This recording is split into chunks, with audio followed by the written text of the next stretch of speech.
بار بار سجدہ سہو کرتا ہے، بار بار کھڑا رہتا ہے، اس کو رکعت میں یاد نہیں رہتا کہ میں نماز کی کس حصے میں ہوں، تو یہ بڑی تکلیف دہ علامت ہوتی ہے۔ اور اس کے ساتھ پھر مریض کو شدید ڈپریشن ہوتی ہے، اس کو ذہنی دباؤ کا شکار ہو جاتے ہیں، ان کو گناہ کا احساس ہوتا ہے، گلٹ، گناہ کا احساس ہوتا ہے، اور وہ یہ سمجھتے ہیں کہ ہم شاید کوئی ایسا غلط کام کر رہے ہیں کہ شاید دین سے خارج ہو جائیں۔ ان کو انتہائی اضطراب کی کیفیت ہوتی ہے، وہ بڑے بے چین اور ڈپریس ہوتے ہیں، اور ان سوچوں کی وجہ سے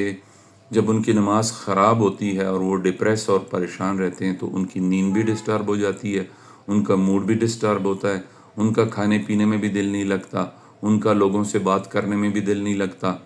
اور وہ اپنے کاروبار زندگی کی طرف بھی توجہ نہیں دیتے، کیونکہ ہمارا معاشرہ چونکہ بیسیکلی مذہبی معاشرہ ہے، تو ہم مذہبی طور پر نماز، روزہ، حج، زکوٰۃ، ان چیزوں کو بہت اہتمام سے کرتے ہیں۔ تو جب کسی شخص کو نماز میں اس طرح کی انٹروزیو تھاٹس آتی ہیں، وہ سوچیں جو آٹومیٹیکلی شروع ہوتی ہیں، بغیر کسی وارننگ کے شروع ہوتی ہیں، اور مریض کو اپنی توجہ مرکوز کرنے نہیں دیتی، تو وہ جو ہے مریض کو بہت زیادہ تنگ اور ڈسٹرب کرتی ہیں۔ یہ جو علامات ہیں، یہ نماز میں مرکوز نہ کر پانا، اپنی سوچ کو ایک جگہ فوکس نہ کر پانا، نماز کی طرف توجہ نہ دے پانا، دو مین نفسیاتی بیماریوں کی وجہ سے ہوتا ہے۔ ایک obsessive compulsive disorder،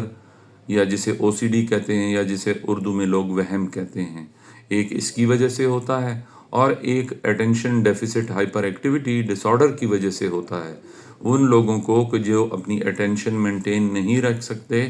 اور وہ ان کا ذہن بھٹکتا ہے، ان کا ذہن، میں نے ایک ویڈیو میں بات کی تھی کہ اٹینشن ڈیفیسٹ ہائپر ایکٹیویٹی ڈس آرڈر کے مریض کا ذہن ایک بندر کی طرح درخت کے ایک شاخ سے دوسری شاخ پر چھلانگے مارتا ہے، تو اس کی وجہ سے وہ فوکس نہیں کر پاتے، وہ نماز کی طرف توجہ نہیں دے پاتے۔ تو جب یہ مریض ہمارے سامنے آتے ہیں، ہمارے پاس اپنی تکلیف لے کر حاضر ہوتے ہیں، تو ایک تو ان کو وہ بیماری جس کی وجہ سے یہ ہو رہا ہوتا ہے، یعنی OCD اگر ہے تو اس کا علاج کرنا پڑتا ہے، اور اگر اٹینشن ڈیفیسٹ ہائپر ایکٹیویٹی ڈس آرڈر ہے تو اس کا علاج کرنا پڑتا ہے۔ اس کے ساتھ ان کو جو اس تکلیف کی وجہ سے یہ جو نماز پہ توجہ مرکوز نہیں کر پاتے، اور نماز میں غلطیاں کرتے ہیں، اور نماز بار بار دہراتے ہیں، اور اس سے ان کو بے چینی ہوتی ہے، اور اس سے ان کو ڈپریشن ہوتی ہے، اور اس سے ان کو شرم کی، گلٹ یعنی گناہ کی جو فیلنگز ہوتی ہیں، اس کا بھی علاج کرنا پڑتا ہے۔ تو ہمیں ان کو اینٹی ڈپریسنٹس دینے پڑتے ہیں، ہمیں ان کو سمجھانا پڑتا ہے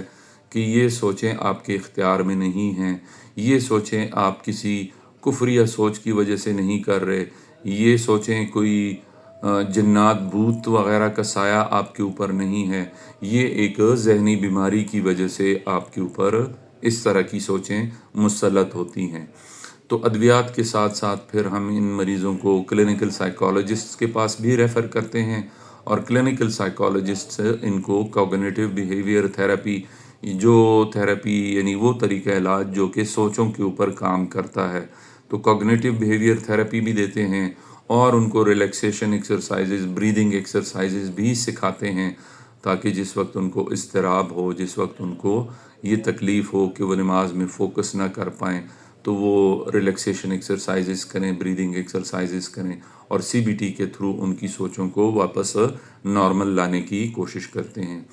تو میں نے جس طرح ذکر کیا کہ یہ کوئی کتاب میں لکھی ہوئی بیماری نہیں ہے، ہمارے ICD-11 یا DSM-5 میں اس کا ذکر نہیں ہے۔ وہ جو ہماری کتابیں جن میں ہم بیماریوں کے تشخیص اور علاج کے بارے میں پڑھتے ہیں، ان میں اس بیماری کا ڈائریکٹ ذکر نہیں ہے، لیکن کچھ بیماریاں مختلف کلچرز میں، مختلف معاشروں میں پائی جاتی ہیں۔ یہ بیماری چونکہ ہمارے ایسٹ میں، انڈیا اور پاکستان میں زیادہ پائی جاتی ہے، اس لیے اس کا ذکر لٹریچر میں آتا ہے، اور یہ چونکہ ہمارا معاشرہ اسلامی معاشرہ ہے، اور میں نے جس طرح کہا کہ لوگ نماز، روزہ، حج، زکوٰۃ کو بڑے اہتمام سے ادا کرتے ہیں، تو جب کسی شخص کو یہ تکلیف ہوتی ہے تو اس کی زندگی عذاب ہو جاتی ہے اور وہ اسے سمجھ نہیں آ رہی ہوتی کہ میں کیا کروں۔ تو اگر آپ کو خود اس طرح کی تکلیف ہے، آپ خود اس طرح کی ذہنی بیماری میں، ذہنی تکلیف میں مبتلا ہیں، تو آپ کو ضرور ماہر نفسیات کو دکھانا چاہیے۔ یا اگر آپ کے گھر میں کوئی ایسا شخص ہے یا آپ کے ارد گرد آپ کے جاننے والوں میں اس طرح کا کوئی شخص ہے، کوئی انسان ہے جو اس تکلیف میں مبتلا ہے، تو اسے یہ کہہ کے کہ یہ شیطانی وسوسے ہیں، یہ وہم ہے، اپنے دماغ کو ٹھیک کرو، اپنے ایمان کو مضبوط کرو، یہ کہنے کے بجائے اسے آپ ماہر نفسیات کے ساتھ مشورہ کرنے کی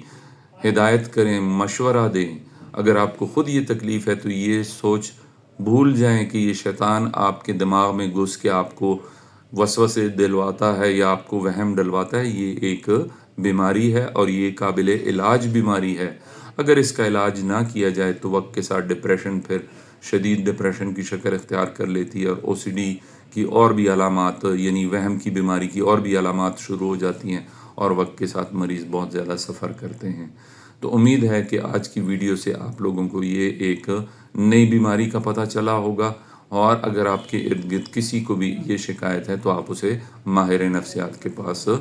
ضرور بھیجیں گے۔ تو اس کے ساتھ میں آج کی ویڈیو کا اختتام کرتا ہوں، اور جاتے جاتے میں اپنا پیغام ضرور دہرانا چاہوں گا کہ اپنے ذہن کا، اپنے جسم کا، اپنے دل و دماغ کا، اپنی روح کا لازمی خیال رکھیں۔ انسانی صحت یہ ایک بڑی قیمتی چیز ہے، انسانی جان بڑی قیمتی چیز ہے، اس کی حفاظت کرنا ہماری مذہبی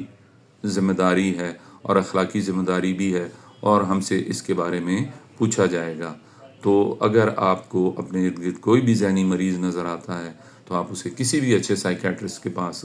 ریفر کر سکتے ہیں، بھیج سکتے ہیں۔ ضروری نہیں کہ ڈاکٹر سلیم کے پاس اسے بھیجیں، آپ اسے کسی بھی اچھے ماہر نفسیات کے پاس بھیج کے